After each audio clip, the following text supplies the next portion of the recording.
There have been mistakes along the way, and there have been missteps, because in life, nothing is ever perfect. More than 3 years following the DA's initial request for these records to be made public so that we can expose Ramaphosa's role in state capture, the ANC yesterday came crawling back to the DA. Not part of the 1994 elite pact.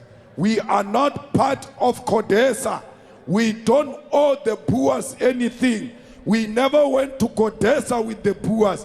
We are a new generation with our own challenges. Are we prepared for this? On the 29th of May 2024, South Africa will hold a national and provincial election. Trust me, these won't be the usual elections. These elections are expected to be the most competitive since the end of the apartheid system. Political analysts predicted that the governing African National Congress Party will lose its parliamentary majority for the first time since 1994. I mean, it's not our fault. ANC gave themselves a record of power cuts, poor service delivery, and high levels of unemployment among voter complaints. I'm not saying what we should or not vote for, because we all got our own opinions. Who knows, if they win, they might even change for the better. But people, we have a wide variety out there, and a lot of people just fail to do their research on political parties and decide to vote for a party that's going to do a better job. Instead, they just go with the trend. For instance, let's just see what some of these different parties have to offer if they happen to win the elections. And where we took an unprecedented step of also supporting the unemployed and the poor. When it came to our grants, we immediately added a little bit of money to the grants that we were paying for a while, because we knew that families were under stress. But we also introduced a new grant which is the SRD grant, which is called the 350 Rand grant. And wherever I go in the country, people keep talking about that. But that grant lays the basis, lays the foundation for a future basic income grant. For that immediately exploded us on a new policy trajectory. We have extended it over time, and now we have to countenance the issue of introducing a basic income grant, obviously within what we can afford. No disrespect, but ANC just keeps making more and more promises to do better. How many times are we going to fall into their trap? We are going to increase social grants.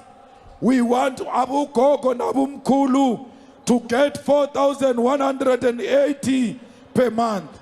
We want veterans to get 4,220 per month. We want child support grant to be increased to 1,200 per month. We want disability, care dependency, and foster care increased. The EFF will introduce a graduates fund. Anyone who get matric and can't get a job will get 1,000 rand.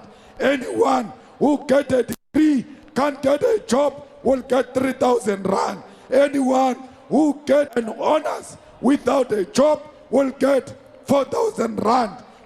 EFF seems to be going all in, millions of jobs, ending load shedding in 6 months, and giving out that much money. They're really not playing games. That in this election, we are in it to win it. That in this election, we must rescue the union buildings from the clutches of a corrupt government. And we must restore them to their rightful place as a symbol of pride for all South Africans. As the anchor tenant in a new multi-party government, the DA's key priorities during the 2024 to 2029 term will be to, 1, create 2 million new jobs for South Africans. 2, to end load shedding in South Africa and end water shedding. Number 3, halve the rate of violent crime, including murder, attempted murder, and gender-based violence. 4, crush corruption by abolishing cadre deployment in favor of merit-based appointments and a capable state that delivers for all South Africans. 5, lift 6 million South Africans out of poverty. 6, triple the number of grade 4 learners who can read for meaning. And finally, 7, ensuring quality health care for all South Africans. I don't know, but some black people on the DA crowd seem unhappy, but they seem to be bringing all the heat with no mercy, and there's a huge potential for DA as well. See, they all got a different perspective. We just got to decide which one is best for us. The reason I only showed the manifesto of these 3 parties is because they bear the most potential in ruling our country. South Africans will elect a new National Assembly as well as the provincial legislature in each of the country's 9 provinces before the National Assembly elects the president. Ramaphosa is seeking a second term as president. Not to forget, he has struggled to lift the economic growth significantly since taking over from Jacob Zuma as president in 2018. I'm just saying. The 2024 elections coincide with South Africa's celebration of 30 years of freedom and democracy. Therefore, President Ramaphosa calls on all eligible voters to fully participate in this important and historic milestone of our democratic calendar. I hope y'all realize how important these elections are, and I believe that each and every one of us will make the right decision to put our country back on the map. People, the future of our country is on our hands, and it's up to us to decide what to do with it. My name is Jay, and this is Moment in Future, pulling you into the truth.